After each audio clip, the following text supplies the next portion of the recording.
introducing Venn Johns, the Ninja Warrior Bull Rider. Also a 20-plus year IT cybersecurity specialist. So give it up for Venn.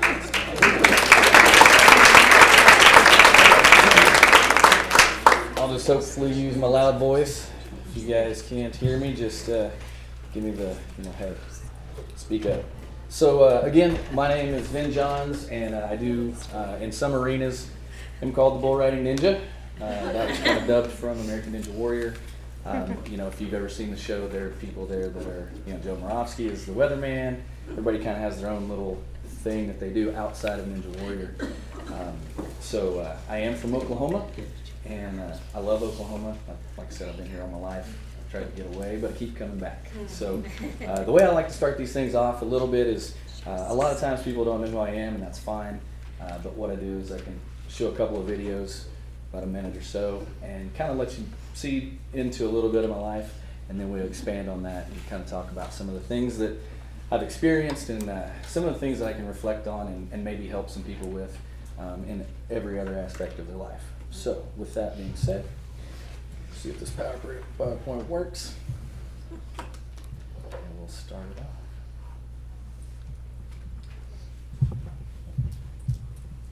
Must be pretty big.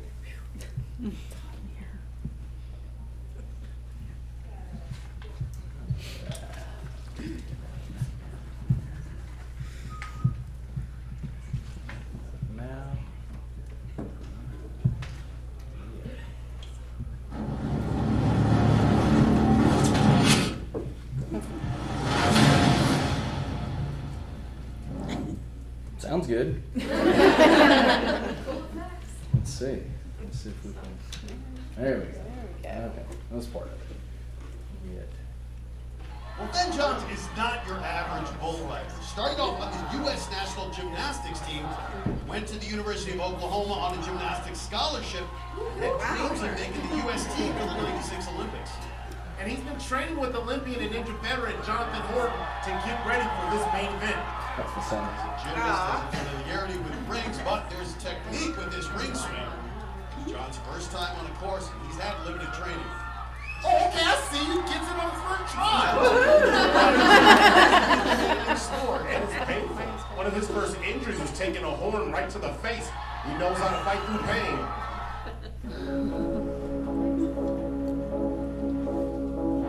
Then this was the next season after, and and it's kind of some part of the importance of the story is I dislocated my ankle 2 weeks before this. That's why I look like a gimp, jumping back and forth through this. Did you do that bull riding? No, it was actually an injury in my gym, trying to train for this competition. And I also tore my rotator cuff and my long head bicep at the same time.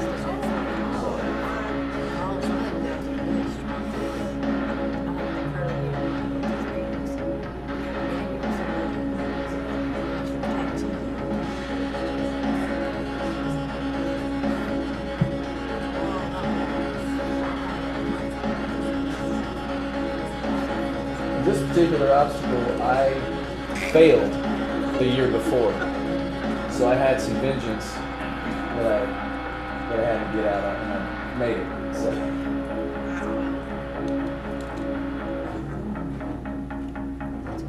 Crank it up. One of the funnest obstacles.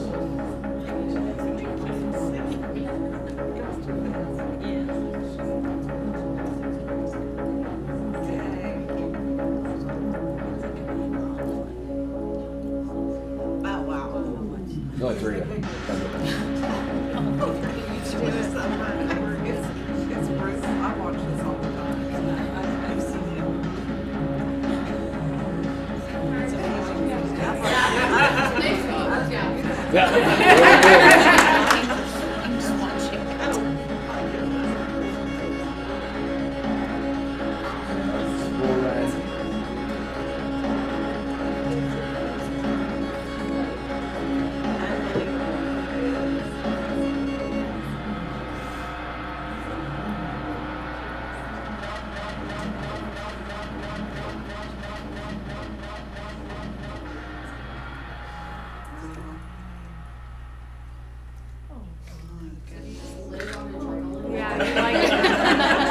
that. I don't Do need you ever need a Red Bull? Adrenaline jumping. Gotta invent my own. Extract it from my system. Yeah, it's there's we'll get into more of what this is like and why.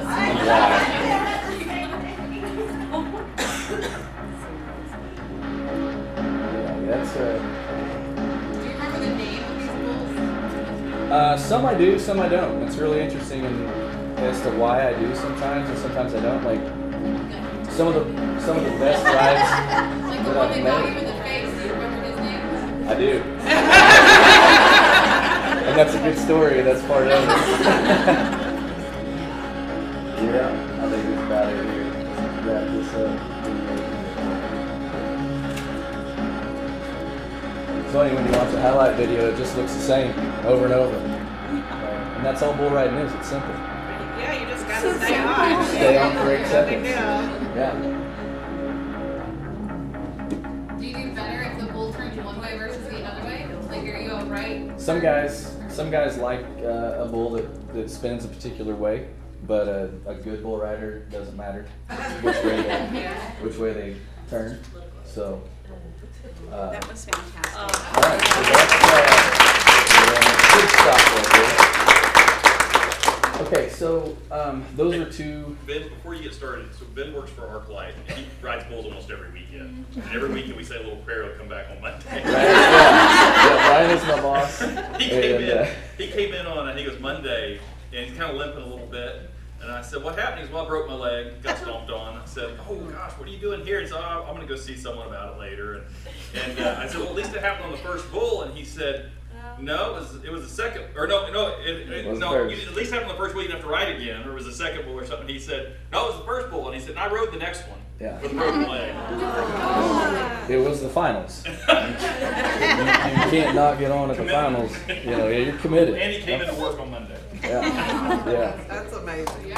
So, like I said, this is, I am 47 years old. I'm a little bit older than every other bull rider in the industry, which I really don't care either way. They like to talk about it, and I don't mind it. It's fine. But I started out in chalk. That means that I was a gymnast, not in the dirt. So, if you're going to be in a sport, a lot of guys are going to start out at 5 years old, doing soccer or basketball, and then figure out which sports they want to be in. I tried all those, but for some reason gymnastics really stuck out to me, and the thing that really helped me with that was the coach. So that's a huge thing in life that I've seen and learned, is that the people that are surrounding you, or the people that you surround yourself with, are the ones that are going to help identify you, help put you on the right path, and find those opportunities. So what I'm trying to look for in life are things like how do you position yourself to take advantage of the right opportunities? Because a lot of times there is an opportunity, but is it the right one to take? There are reasons for that and reasons not to take opportunities. So we want to try to identify those. The second thing would be, how do you handle hardships? Some people call it a hardship. We'll get into this in just a little bit, but understanding how to deal with those hardships, whether it's at work, whether it's with your family, whether it's with yourself. A lot of times, and most of the time, it is with yourself. So overcoming those, or figuring out how to deal with those the best you can make for a happier life, a happier relationships, with everybody involved. And then third, I'd like to, figure out how we can achieve enjoyment out of these highlights in life. Because we're not just looking for the highlights. If we're looking for highlights only and winning only, then the only thing that we have are those little snippets of time when we win. If you're a runner, you run across the finish line. What do you got? 30 seconds, a minute, maybe 30 minutes of that high where you're like, yes, I won, I did it. But then what? Now you got to start over again. So if you don't enjoy the process, if you don't figure out what that journey is and how to enjoy that journey, we call it embracing the suck. It's, I do jiu-jitsu. I'm a black belt in Brazilian jiu-jitsu and karate. And so whenever I do jiu-jitsu, when someone's trying to choke me, I gotta suck it up And I got to figure out not exactly how to like it, but I got to embrace it. And I got to figure out, how do I get out of this? And I know we're just doing jujitsu. Nobody's shooting me or anything, so it's okay. I'm not going to die. But it does put me in a position mentally to figure out what I'm going to do whenever a challenge comes to my front door. Am I going to run from it, or am I going to stand up to it? And so those are kind of the things that over the different experiences in life, I've kind of been able to identify and figure out the best way for me. You know, we're all petri dishes, so what works for me doesn't always work for someone else. But a lot of times, if you know you're in a congregation of people and things are being brought up, you get ideas, and so those ideas are good, and that's creativity, and that's good for all of us to be around that type of creativity. So, in opportunities, you know, are they luck? You know, do we think that some people think that there's luck in an opportunity? Well, some people will subscribe to the fact that luck may be preparation plus, you know, the universe plus whatever. That creates an opportunity. That's not wrong. You know, who am I? Who is any one of us to say this is exactly what's right? What is right to your moral compass? What is right to your spirit? What is right to you? Are you hurting someone else? Are your motives pure? Those kinds of things are what I look at whenever I'm looking for an opportunity. Of course, my other thing is there a 51% or better chance that I'm going to have fun, that I'm going to win, and I'm not going to hurt anybody else in the process? I'm in. So that's my formula. You know, I mean, your formula may be different, but that's the way I look at things. So, you know, kind of going back to the gymnastics world, like I said, my coach was very, he was very specific. I was a klutz. I mean, I would trip over all these cords, and he would tell me, "Oh man, you could probably make the Olympics." I mean, he planted that seed in my head that I could make the Olympics, and I believed him because I was a kid. I didn't know any different, and so I just followed the process, trusted him. We would train and train and train, and I'm like, never once thought, like I think about this now, and I never once thought, why do we keep doing the same thing over again? But he was teaching me that repetition, muscle memory, those are the things that you need in order to be successful in whatever it is. I mean, reading books. How many times have you read a book more than once? How many times have you watched a movie more than once? Why do we do that? We do that because you pick something up different every time you read it or watch it. And that's beneficial. So you want to be able to pull information from it and then be able to read it again and pull some more information from it. And so that's what he did. It was just like, it was amazing. And so for years I just thought that's my lifelong dream. That's all I'm going to do is be in the Olympics. Well, went to OU on a full scholarship. I didn't really want to go to college. I don't like school, but parents made me. So I was like, well, fine, I'm going to go to OU then. And so got a scholarship. Back then you couldn't go to the Olympics whenever you were on a college team. So I gave up my scholarship and I came home, went back to Bixby and started training with my old coach again.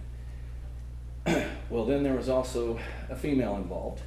That was 49 or less % of the reason for going or coming back. But there were some problems in the homestead there with that, and you know, being 19, you think you know it all. We all did, I'm sure. Some maybe not, but I sure did. So I was like, you know what? I don't need you guys. I'm just gonna move on to the next chapter of life.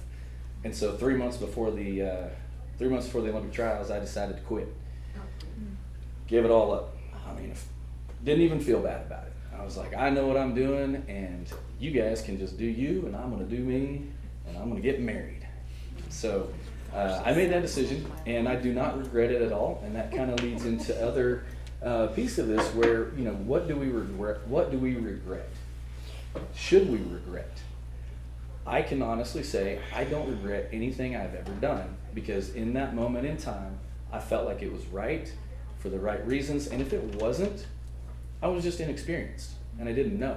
So I don't beat myself up for making a bad decision or making a wrong decision. People are like, "Oh my God, you could be in the Olympics." Well, yeah, you know, I also want to be on the Wheaties box. That didn't happen either. So, Yeah. right, yeah. So, I mean, and that's part of it too. Like, who knows what the future has? You know, like we just want to be doing what it is, our passion is that's inside of us. What's burning?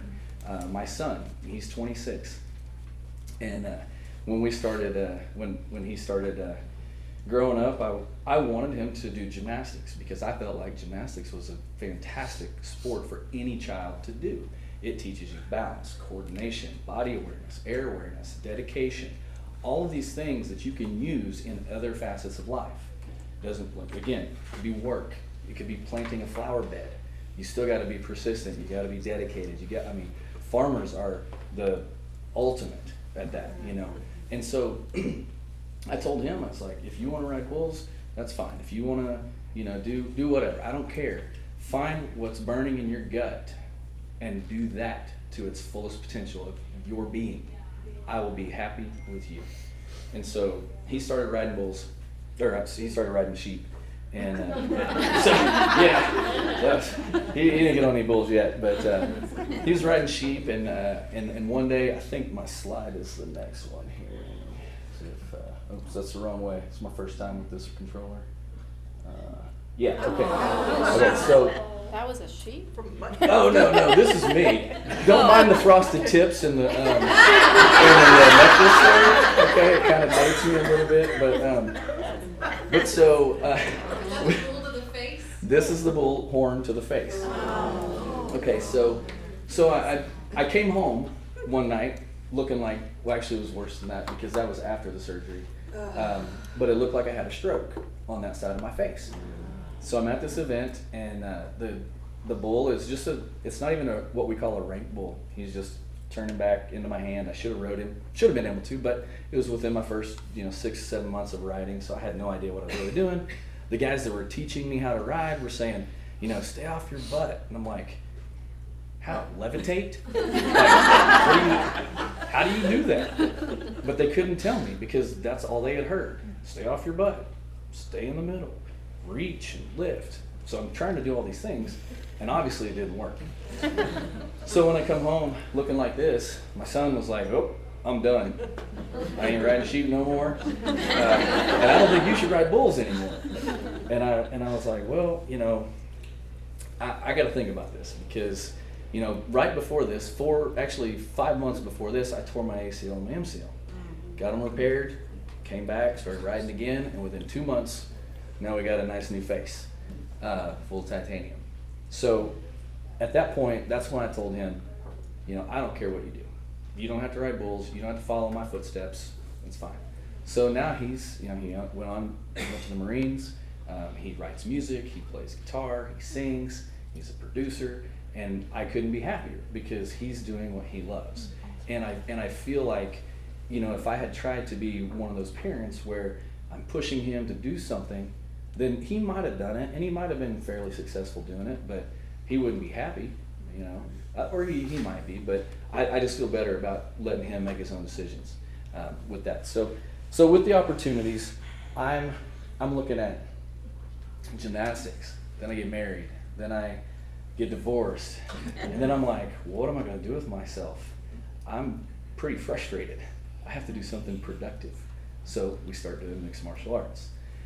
So I'm like I said, I'm a black belt in karate, and that's the first art that I had started. And that individual actually asked me to be the program director. He was like, oh, you're pretty good with people. You can be my program director, and you can just sign people up and coach and blah, blah, blah. I was like, all right, cool. Well, again, I had no idea that I was going to be an MMA person. Didn't want to be a fighter. I still don't want to be a fighter. I don't like getting punched in the face. Like, I don't know why people want to do it. But I was in a position where I needed money, and I said, I need this much a year, and he said, okay, well, I'll pay you this much to coach, this much to be my program director, and this much to fight. And I was like, well, I'm not a fighter. And he goes, well, do you want to make this much a year? Guess I'm a fighter. So that's how my fighting career started. Now, that's a little bit offbeat from what I am trying to look for in an opportunity. But I had positioned myself through relationships, through my hard work, through my perseverance, and everything else that I had done, this opportunity presented itself. And in that case, I had no other option really. And so the opportunity was pushed on me just a little bit, but I accepted it. Well, then in turn, what that did was I signed up a guy. He had boots and jeans on, and he was like, "Yeah, I'm a bull rider." And I was like, "Oh, that's pretty cool. What does that even mean?" Like, I'm from the city. Bixby back then wasn't the city, but like I said, I was in the chalk. Had nothing to do, I mean, I get dirty with my trucks, out in the backyard and stuff, but I wasn't around horses. I wasn't around bulls, any livestock or anything like that. So it was all new to me, and he said, "Man, just go out to this place and get this used equipment, talk to these guys, and let me know when you've got it." And I said, "Okay, great." So I go next day, and I get my stuff. Next day he comes to class. I'm like, "Okay, I got my stuff, now what?" Takes me over to the practice pen, and I get on 4 bulls, and it was the best time of my life. And if I hadn't gone to do martial arts, if I hadn't gone and got married, if I hadn't gone, all these things that just led up to this situation and this opportunity, I would have never thought that. You wouldn't, I didn't sit around and be like, "Man, how am I going to get into bull riding? I'm just going to go get married, divorced," and, so we don't think that's the path. And a lot of times, the path is, there's a book for the path. There's this for the path. There's, these people are telling you what the path is. And it's not that that's necessarily wrong, but adjust the path. Be flexible. A lot of people tell me I'm kind of like that ride at Disney World where you're driving the truck and it's got the rail right in the middle, and you got your cone things underneath it, and it just kind of keeps you in the track. That's kind of me. And I think that's, could be bad for some people, but you just stay in the path. Like, I can get a little bit off the path, but we all need to be a little flexible. Being stringent on every single thing is going to cause stress. It's going to cause your emotional self to be in a bad place. So I just try to be as open-minded as possible and kind of go with the flow and pick out, do the silver lining thing. What's the best part of this? What can happen? So we started riding bulls. And again, I had no idea what was even out there. Riding bull, I just thought it was we pay $30 every Sunday afternoon to go get on some bulls. And then this guy comes along and he's like, "Hey, you see this buckle? You can win this." And I was like, "Okay, how?" And he's like, "You just got to enter my rodeo." And I'm like, "How do you do that?"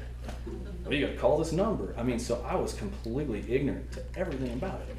So I go, pay my $65 entry fee, and I got slammed. Like, I've been riding these bulls every Sunday for like months. I think I am like Tough Hedeman.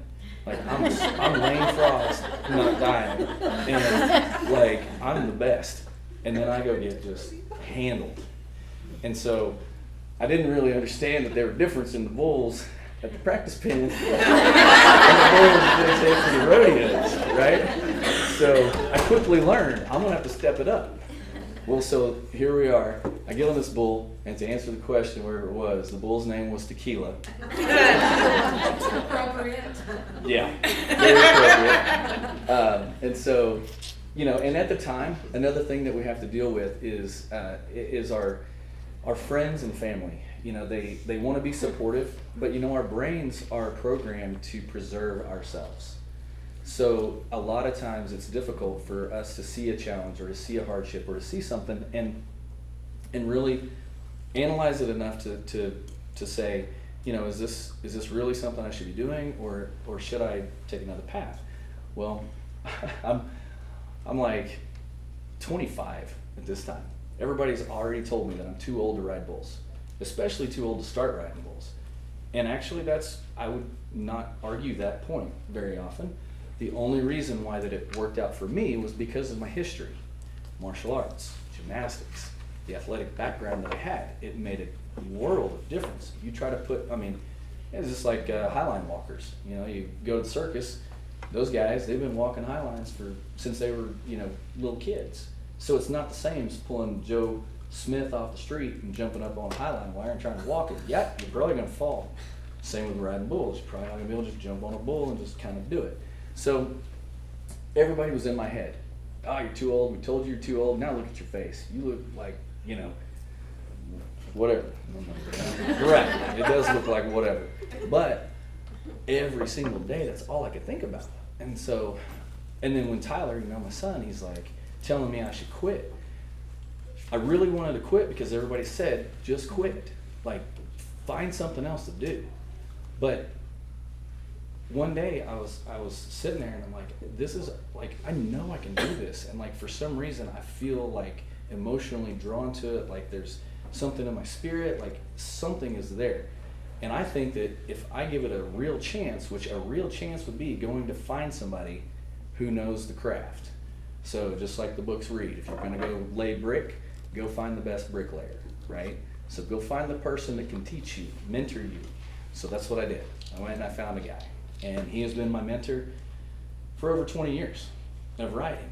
And it's awesome because now, in about 2 months, I'm coaching a camp in Colorado with him. So it's just been once I learned how to ride from him, now here we are 25 years later. And then along that process of time, I was also able to go participate in American Ninja Warrior. So again, I never wanted to be on American Ninja Warrior. Just like, well, I'm just doing stuff, having fun, former gymnast, doing some martial arts, riding bulls. All along the while, I'm an IT guy through the week, which also is another one of those opportunities that I very hesitantly accepted. One of my friends, back when I was married, we would hang out, and he said, man, we need to learn how to work on computers because that's how we're going to make money one day. And I was like, you're an idiot. Like, I hate computers. I had an Apple IIe with that diskette and the wrestling game, and I could never win it, so I'm out. I don't want to work on computers. And he's like, no, he worked on me for 3 months, and so finally we went and bought computers, started tearing them apart, figuring it out. And so it was again, it's just the irony of how are you going to be a computer guy through the week and then like an extreme athlete on the weekends and then train after you work to be that extreme athlete. I never set out to do that. It just happened. And again, it's kind of part of the being in the situation, putting yourself in the situation to take advantage of an opportunity. And of course, now here we are, 20 years later, working with Brian, still doing IT work, still riding bulls. Like, it's a fantastic life. So then, and then this kind of goes into some of the hardships too, but in a hardship, the way I think about hardships are they're one of two E's, right? So if something comes up, they're either going to be an excuse or they're going to be an empowerment. So it's your choice. Like, everybody's got that choice. No one controls you but you.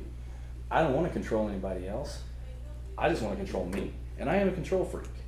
Like, if I don't want to drink coffee for 5 weeks, I won't drink coffee for 5 weeks. I've been eating hard-boiled egg whites and tuna fish for 3 weeks straight, only because I don't want to. But I want to make sure my body and my brain know that my spirit is in control. Like, that's what I'm going to do. I've lost weight, I'm in better health, I feel better. And that's just a side effect. Like, I was really doing it just for the mental side of it. Because, I mean, who likes to eat hard-boiled eggs and tuna fish? No hands raised. That's what I thought. Yeah, mine either. But it is easy. I don't cook for myself. That's all I do is rip a package open and eat tuna fish. Those bumblebees, because they come with the spork. So I don't even have to use a utensil. But it doesn't have to be that extreme. But find something. Find something. Make a commitment to yourself. That's the thing. Whenever you talk to yourself, whenever you make that commitment to yourself, it's a commitment to yourself. No one else has to know about it. No one else has to care whether you're keeping it or not, except for you. And so if you keep it to yourself, then subconsciously, you are going to be a better person for yourself. You're going to do better at work. You're going to do better at home. You're going to have better relationships. Everything is just going to be better if you know that you can keep your word to yourself. And then you hold that standard to other people, and that's when you decide who you stay around and who you kind of migrate away from. You know, I've got family that I don't talk to anymore. I know their blood, but they are toxic, and I don't need that. And neither do you. Like that, just because they're blood doesn't mean that they get a pass. They might give a couple, but after periods of time, you got to decide what's that period of time when I can't do it anymore. You can come back later, give me a few years or something. You can come back around, but you know, don't have to write them off. But you just really got to protect yourself. You know, so in that is mental toughness, right? We're mentally tough because we read podcasts or listen to podcasts or read books. We go to seminars. That's just the first half of it. The second half of that is application, right? So how do you apply those things? Well, that's kind of a tough question to answer too sometimes, because the book says, oh, just do this, write this list, follow the list, and then bam, 21 days later, you've got a new habit. Anybody ever done that? Mm-hmm. You still got that habit? No. Right? So that's how it works. It's kind of strange because all the books say, here's the path, here's what we do, but what they don't say is that you have to do that every single day. It becomes brushing your teeth. It becomes maintenance. It is maintenance. You have to maintain yourself, and you have to think as highly of yourself as you do your best friend. I mean, think about your self-talk. When you're like me, I don't like puff myself up. I don't like say, oh, you're the man. Well, I don't do that. I'm like, I'm competent to do my job. I'm competent to write bulls. I'm competent to do whatever it is that I'm doing because I'm putting in the training, the time, the mental. I'm doing my imagery. I'm doing everything to be competent to do what I want to do. And that competence then in turn translates into confidence. Because you could walk around and beat your chest and say, yeah, I can do this, I can do that, I'm this and that. But you're just fooling yourself if you're not putting in the work behind the scenes. And again, it doesn't have to be anybody's business but yours. Like I get up in the morning and I run to the fire hydrant. It's like not even half a mile. It takes less than 10 minutes. So I love it because it takes less than 10 minutes to do. So you have two sides of the coin. One is, well, it's only 10 minutes. Why would I even want to waste my time putting my shoes on? And then the other side is, you haven't done anything this morning, so you better do something. And the cool part is they're both right. And so it goes back to my mental toughness and like what I want to do. What did I commit to myself? I said I'm going to do this until this date. I'm going to do it. Oh crap, it's raining. I ain't gonna do that. Really? No. Get out there. Like I had a friend one time that was gonna help me change a timing belt on a car of mine, and I was like, hey Jeff, you wanna like reschedule this like maybe tomorrow or the next day? He's like, why? I was like, well, because it's raining.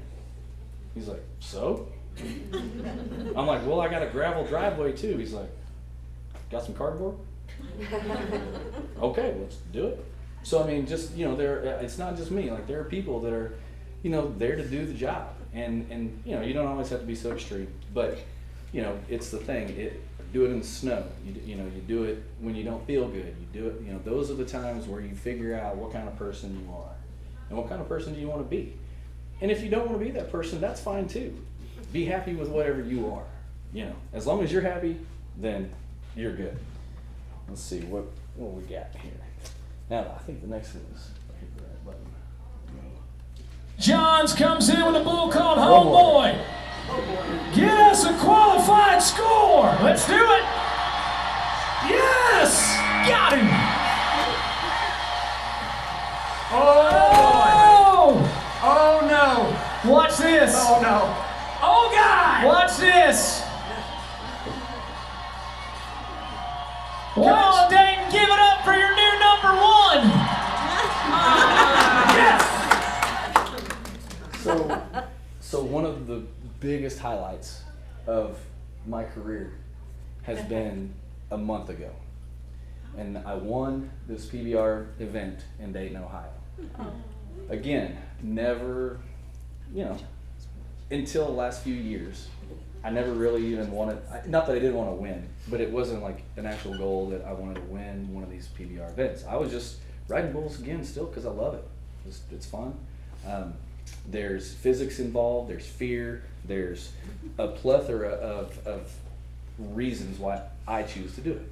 And not everybody agrees with them, and that's fine because they don't have to do it. It's my life. So I got to answer for it. But this is a highlight. And again, like we touched on a little bit ago, this highlight, I mean, it lasted, 8 seconds.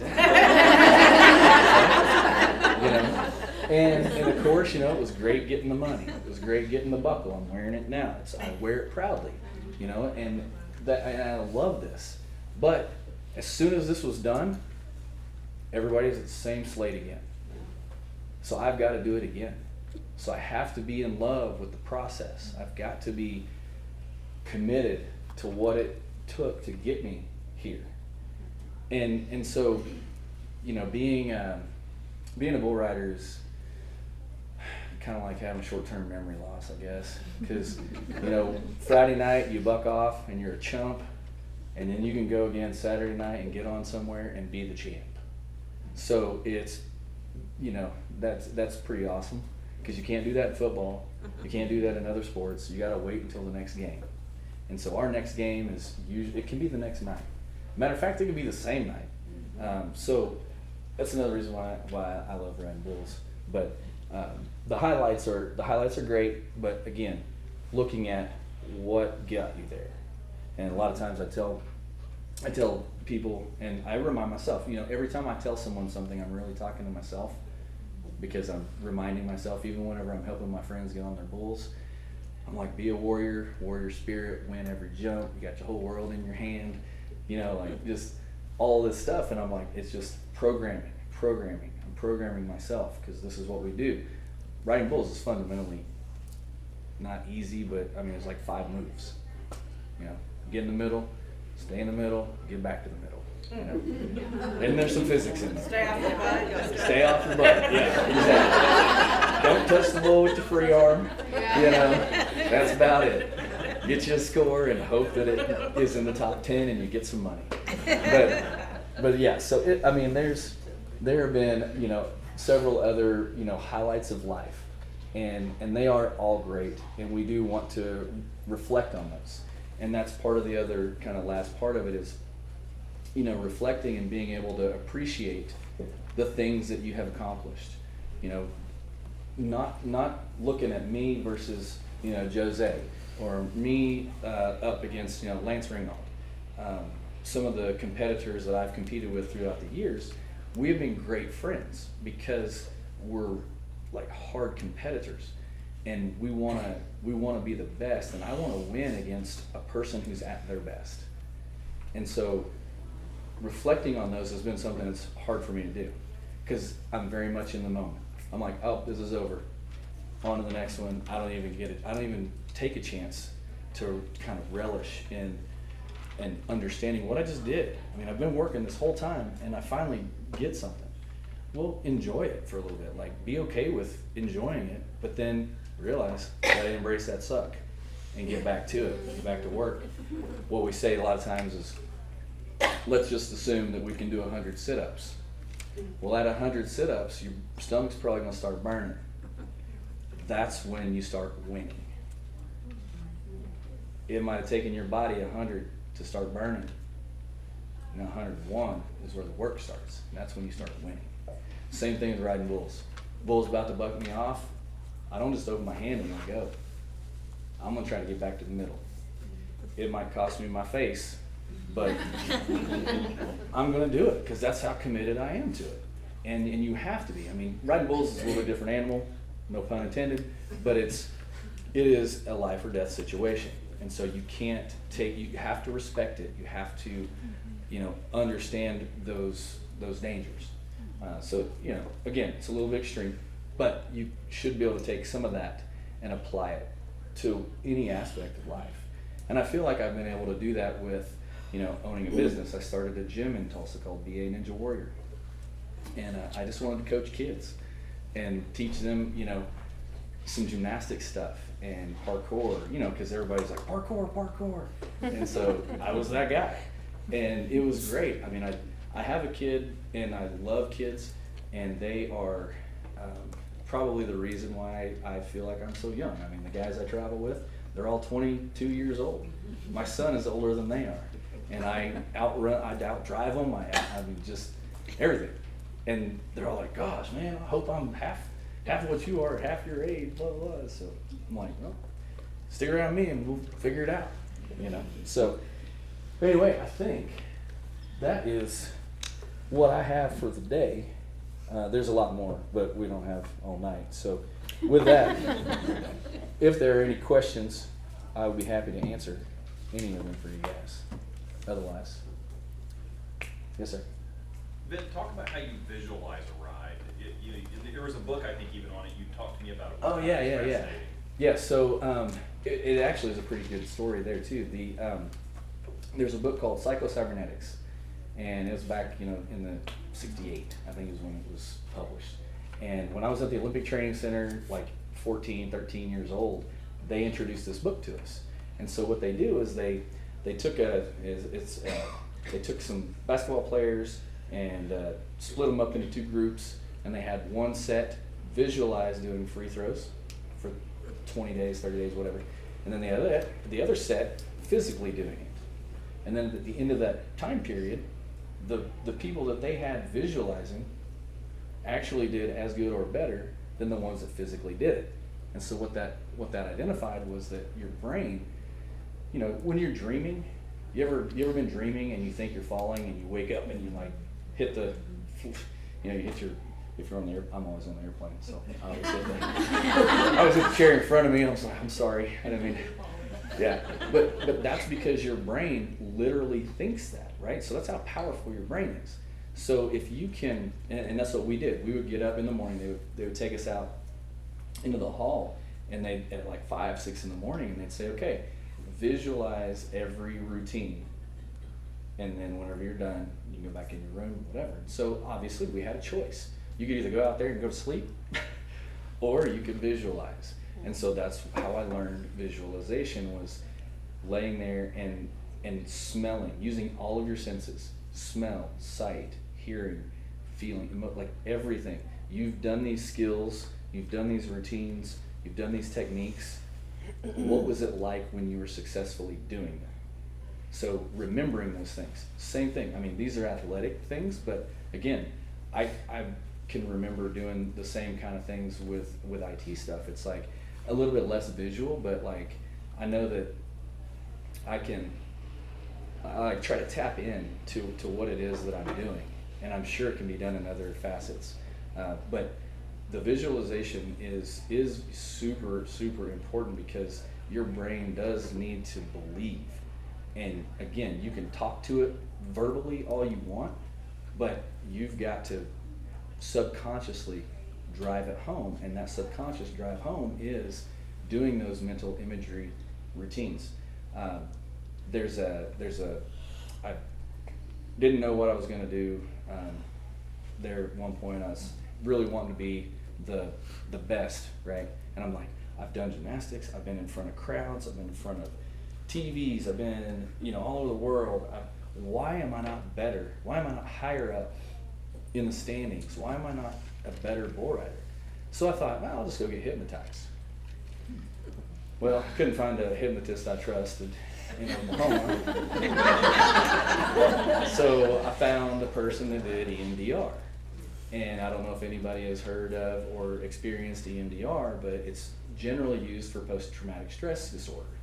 And so I went to this person and told them kind of my story, and turns out my subconscious was holding on to things like all my past people telling me I'm too old to ride bulls, my subconscious telling me that I look so different than I used to, that now I'm ugly. I wasn't consciously thinking about that, but like all these things just got kind of pulled out, and start crying like a baby. What the heck is going on here? And what am I paying you for? It's getting kind of weird.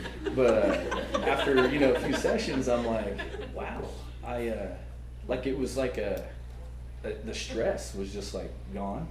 My subconscious had dealt with it, and literally ever since then, things are way different. So I don't know if it's coincidence or not, but I will be happy to tell anybody that I feel like EMDR definitely helped in that realm. So if if there's anything that may or may not be in that subconscious, it can find it and it can help, because you do have to deal with it somehow. Another part of that is, so if I look at a bull and it's like got big old horns, and the first thought that comes to my mind is, knock my face off. Yeah. Because it's happened, right? So this is a real thing. Like, I know it can happen. But I used to try to stop those. So if you try to stop a negative thought, the problem with that is you're using energy to stop the negative thought. Well, why try to stop the thought instead of just let the thought go and then follow it up with a positive one? So now we just envelop the negative and eat it up. And so now it's very simple and very easy for me to do. And of course, it's just like anything else. It takes some practice, it takes some time. But literally, I'll be on the back of a buck and shoot, and I'll be like, huge. I think it's like a dinosaur. His horns are like, he's gonna kill somebody before we even get the gate open. And then like right after that, it's like, dude, you have done all the training, you're competent, you can do this, you've ridden bulls like this before, so I just follow it up with all the positive things. And the next thing you know, riding that sucker. And then we're like, yeah, it's fun, we've got the highlights now. Adrenaline kicks in. And then well, actually it's funny, on the adrenaline, I'm the calm before the storm kind of person. So you'll see guys that jump around and pound their face and get amped up and all that stuff. Yep. And I am the total opposite. Like, I look like I'm about to fall asleep because I want to empty my mind. Your body needs oxygen. Your brain needs oxygen. Your muscles need oxygen. If you don't have oxygen in your body, you're going to tighten up. You're going to tense up. You're not going to be able to ride. You're not going to be able to talk. You're not going to be able to do anything. So breathing techniques. I do a lot of breathing techniques, and that's what I'm doing on the back of the buck and shoots. I'm doing my breathing techniques. Close my eyes and just relax, and that also in turn helps the bulls, because bulls are energy. We're all energy, right? So when you get around someone and you can kind of sense their energy, and you may or may not want to be around them. Well, it's the same thing with animals. Get around a bull and the contractor may be like, yeah, he's gonna be kind of crappy in there, blah blah blah. And I'm like, okay, it's fine. He might still be, even if my energy is good, he may still be. But more times than not, it actually does change them, and they calm down. They're not as rambunctious, in the shoot. So they can sense that, and then whenever it's time to go, then you flip the switch and you turn into the animal. And then once the ride is over, then the adrenaline kicks in. It's like when I was about running back there to do that flip, I'm like, gosh, my legs are really tired right now. It was only 8 seconds. Like, I hope I don't fall on my face. That's really going to be a great highlight. But yeah, so again, it's a mental game, whether it's athletics, whether it's work, it's all mental. And that's what separates the champions and the most successful people from the people that just do the physical things, daily. So, all right. Any other questions? Do you see yourself as a wizard too? I ask because it always seems like the IT guys know how to fix He stuff. very much is a wizard. They can sit on the phone for 45 minutes and stuff be broken and log in and all of a sudden it's fixed. So I've done it long enough that I can be driving down the road and tell somebody what to do. Turn it off and turn it back on. Well, that's it. Reboot 3 times. Yeah, gotta reboot 3 times. Well, and it's funny because how many times? Okay, so you got your IT guy that comes over and he's like, well, did you reboot? And you're like, yep. And he's like, okay. And he reboots anyway. And you're like, dude, I just told you I did that. But it works. And then it worked. I don't know. Yeah. It's a wizardry thing. Yeah, that's what it is. So I mean, you need to add it to your thing up there. This is my wizardry here. Yeah. You need to add like a little Harry Potter wand or something. That's next on the list. Yeah, there you go. So anyway, well, thank you guys for your attention, and hopefully you have a great conference. And again, appreciate that.